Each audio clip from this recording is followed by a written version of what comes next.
à toutes et à tous. La Calédonie vient d'être frappée par un séisme social d'une extrême violence, qui nous a énormément touchés. Ceci étant, ce n'est pas la première fois que la Calédonie est touchée par une catastrophe. Celle-là nous a touchés un peu plus au cœur parce qu'elle est synonyme d'une crise identitaire, d'une crise sociale, d'une forme de cri du cœur. Et je pense qu'il faut qu'on se tourne le plus rapidement possible vers la reconstruction, mais ensemble. Vraiment, réellement, ensemble. On a toujours reconstruit, on a toujours fait mieux avec ce qu'il nous restait et le pays s'est toujours relevé après un cyclone. En revanche, il faut comprendre pourquoi ça nous est arrivé, pourquoi une partie de la population souhaite être indépendante, pourquoi une autre partie souhaite vivre ensemble sous les couleurs de la France et utiliser le meilleur des deux mondes pour rebâtir. En tant qu'enfant du pays, j'ai toujours souhaité mettre ce que j'ai, mes compétences on va dire, au service des gens, au service des populations.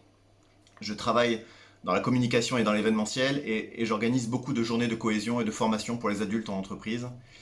Et au travers de mon métier, eh bien, j'essaye d'apporter un mieux-être aux gens.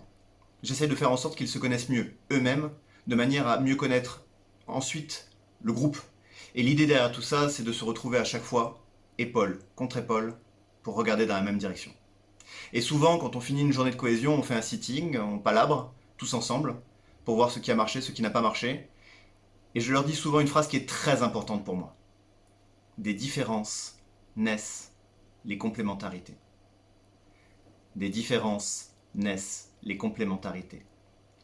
C'est une phrase très importante pour moi et je vais tenter de l'illustrer et de vous la présenter au travers d'un projet sur lequel je travaille depuis plus de 10 ans. Ce projet, avant de vous en parler, j'aimerais, dans un geste de coutume, pour respecter la façon de faire d'ici, vous offrir ce que j'ai de meilleur, afin de créer un pont de culture à culture, car c'est ça aussi, finalement, la coutume. C'est une chanson de Bob Marley qui s'appelle Redemption Song, et cette chanson pour moi, elle a énormément de valeur puisque je l'ai chantée le jour de la naissance de ma fille dans la salle d'accouchement.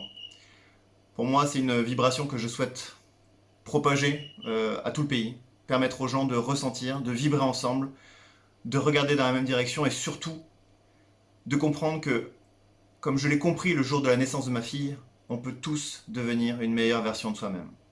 Cette meilleure version de nous-mêmes, j'aimerais qu'elle passe par vous, par nous tous, de manière à reconstruire le pays. On en a bien besoin. Alors à tous ceux et celles qui entendent ce message, Redemption Song de Bob Marley. Entendez mais surtout vibrez, que vos cœurs, vos têtes et vos âmes soient touchés. C'est tout ce que je souhaite. Ensuite, on parlera d'avenir.